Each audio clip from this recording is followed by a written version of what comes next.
Hey folks, and welcome to another episode of Crit Hit Reviews with your host, Arlian. On today's episode, I'll be talking about Image & Form Games' deck-building RPG, SteamWorld Quest. Find out if this game managed to grind my gears, or if I find it to be an extremely metal experience. Not sorry. Quest follows the story of an aspiring knight, Armili, and her desire to be accepted as a hero, and her best friend, an alchemist/college dropout, Copernica, as they go about their everyday lives. Or rather, that's how it's introduced, but it wastes very little time in having their hometown razed by an evil army, sending them out on an epic quest to foil their dark designs. And also sending them roaming around, righting wrongs, and slowly acquiring a ragtag band of heroes to help foil their foes. On a tonal front, the game does have a fairly large focus on humor, which can either resonate or fall a bit flat depending. I personally found Armili's trait of being over-enthusiastic in her desire to be heroic a bit grating at times, since she seems to be from the same school of heroics as Leroy Jenkins. But I still ended up warming up to her as the story progressed. On the other hand, I generally enjoyed the rest of the cast and couldn't help but feel a certain degree of sympathy whenever they ended up exasperated at her antics. On a strictly storytelling note, I actually really enjoyed the way the story progressed as I went further through the game. There's some really neat twists as it goes, and some genuinely decent bits of character progression scattered throughout. I also dug that you can revisit prior chapters and see story segments that you may have missed due to your cat. Fumble, grunt, but also skip past them. Though some of the longer scenes do take quite a bit of skipping, which I noticed when I was replaying chapters. But anyways, let's dive into the mechanics. Not exactly unexpected in an RPG, but then while SteamWorld does carry elements of being a turn-based beat-down-a-thon, it's not executed in the way you'd expect, and that's because combat is resolved vis-a-vis cards. That's right, it's a deck builder, albeit one that's a bit more tightly wound than you might expect. Each of the various characters you acquire have their own unique decks, the likes of which you'll be filling out by buying cards at the shop, by opening chests, hidden and otherwise, and lastly, by witnessing certain events along the story. This latter element I actually found really interesting, as it provided cards that were both thematic and sometimes very powerful and appropriate to what you were encountering. In any case, Quest manages to provide each character with a solid array of cards to strategically wield, though each of your robot's decks are limited to 8 cards, no more, no less. And if you're confident in being able to survive with less than 3 characters, you can in fact bring in a smaller party to increase the overall consistency of your card draws.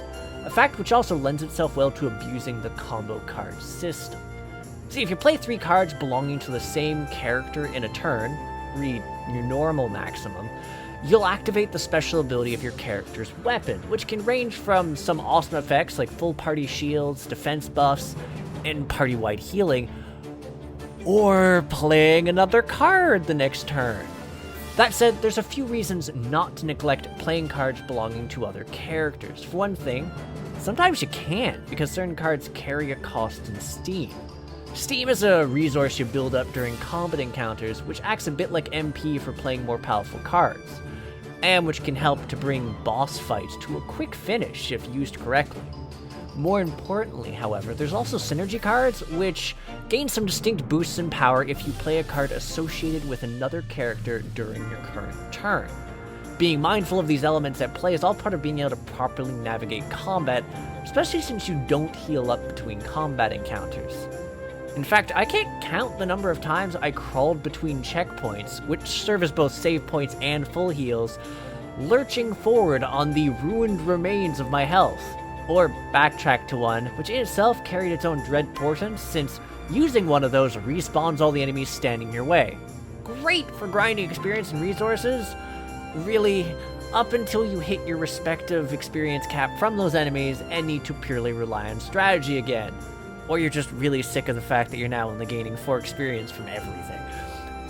I mean, you can also rely on your equipment though. since some of the accessories you find have some really nifty abilities, and there's a few side grades to the respective weapons that really help to round out specific strategies with your cards. That said, I think the most dramatic boost in power you can end up receiving is the ability to craft empowered variants of the cards you use, providing them greater strength or amplifying the traits they contain, like how long they debuff someone or how long a buff lasts. Watching enemies suddenly lose their ability to dish out damage is admittedly pretty satisfying when you slam them with a powered up set of debuffs. That said, I'm gonna 100% nitpick something here, and it's the fact that, yes, you will be swapping around your character's decks to take advantage of the elemental weaknesses of your enemies, or to adjust to the fact that they are just straight out immune to elements sometimes, as well as what your characters are bringing to the table, and yet despite all of this, the game doesn't allow you to save deck builds. As much as they have these really large amounts of decks that you could create from the libraries for the cards that these characters have, you don't actually get to save presets, which can make it a bit of a hassle when you're swapping between for different chapters, or just wanting to experiment a little bit because of the way that the various decks synergize. It drove me crazy by the end of the game, because there is a pretty monstrous amount of abilities to swap between by the game's end. In fact, the characters you receive last avoid the normal pitfall of having the least abilities, and in fact have the most to choose from, supporting a diverse range of tactics that I just didn't really want to bother with because I didn't want to fuss swapping around it constantly. Also, really, the one tactic I leaned on worked really well for hard mode and normal mode, and that's fine.